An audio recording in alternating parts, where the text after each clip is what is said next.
समावेशी जिला विकास मॉडल के लिए आयोजित कार्यशाला का हुआ समापन। कार्यशाला में आए सुझावों को भेजा जाएगा नीति आयोग। सुझाव साझा करने के लिए देश के अन्य क्षेत्रों में होगी कार्यशाला। समृद्ध भारत अभियान द्वारा समावेशी जिला विकास मॉडल तैयार करने को आयोजित जिला विकास मॉडल कार्यशाला का समापन उज्जैन क्षेत्र के गांव पना स्थित लोहागढ़ ऑर्गेनिक फार्म पर हुआ, जिसमें तय किया गया कि समग्र ग्रामीण विकास, प्राकृतिक खेती, गौ संवर्धन एवं रोजगार के क्षेत्र में काम कर रही संस्थाओं के सुझाव एवं अनुभवों को नीति आयोग के लिए भेजा जाएगा, ताकि नीति आयोग ग्रामीण विकास अथवा आकांक्षी जिला कार्यक्रम में इन सुझावों का उपयोग कर समावेशी विकास मॉडल तैयार कर इन्हें लागू कर सके। समापन के मुख्य अतिथि ध्वनि शर्मा रही। गोष्ठी की अध्यक्षता राजसमंद जिले के कांकरोली के विनीत सानाढ़ ने की। इस अवसर पर समृद्ध भारत अभियान निदेशक सीताराम गुप्ता, इंदौर के भारत भूषण, अंकित अरोड़ा, रबर बोर्ड के अध्यक्ष Sawar Dhanania, retired IAS Ved Prakash, retired IAS Narendra Singh Parmar, Satyendra Singh, Reena Bharti, doctor Ankit Agrawal, Mohammad Habib, Puneet Gupta, Mahendra Awasthi, Anil Garg आदि भी मौजूद रहे। भरतपुर से हमारे संवाददाता विष्णु मित्तल की रिपोर्ट।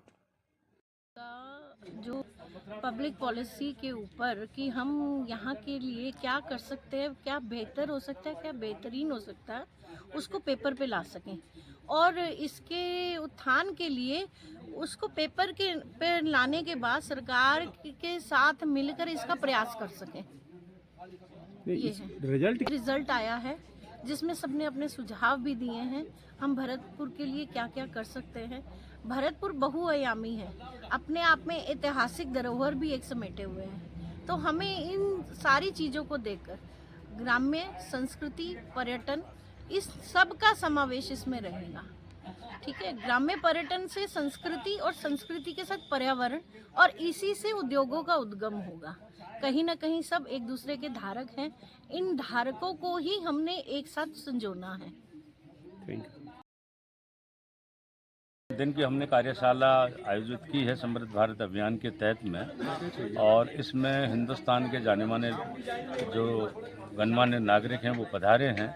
2 IAS भी आए हैं, रबर बोर्ड के चेयरमैन भी आए हैं, और ग्वालियर से जो महाराज पधारे थे जिनकी की गौशाला आज हिंदुस्तान में नंबर 1 है, और यहाँ पर बड़े गणमान्य डेलीगेट्स हैं वो पधारे थे।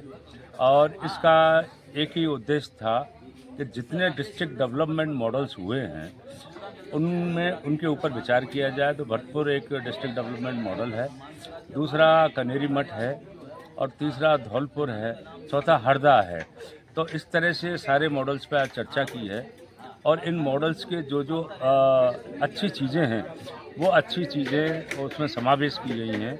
तो हम इसको कहेंगे कि नेक्स्ट मॉडल बनाएंगे इन चारों मॉडल के आधार पर, और वो हम भारत सरकार और नीति आयोग को देंगे कि अगर आपको एक जिले का विकास करना है और मूल रूप से ग्रामीण एरिया का विकास करना है, तो ये फील्ड टेस्टेड मॉडल्स हैं, इन पे आपको काम करना होगा।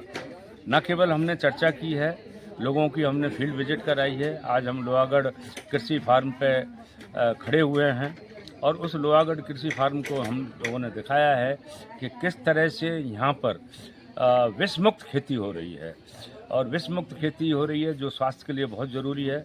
और स्वास्थ्य का जो आज स्वास्थ्य के साथ जो खिलवाड़ हो रहा है पूरे देश में, उस पर एक ही चीज़ है कि जब तक हम अपनी रसोई को सही नहीं करेंगे, जब तक हमारे खान पान को सही नहीं करेंगे, जब तक हमारी खाने वाली वस्तुओं को सही नहीं करेंगे, तो जब तक काम नहीं चलेगा। तो इसके नए आयाम होंगे, और इसी चीज़ को वर्कशॉप को देख करके अभी हरियाणा में वर्कशॉप हो रही है, फिर हमारी राजसमंद में हो रही है, और 5-7 जगह हमारी ये वर्कशॉप हो रही हैं।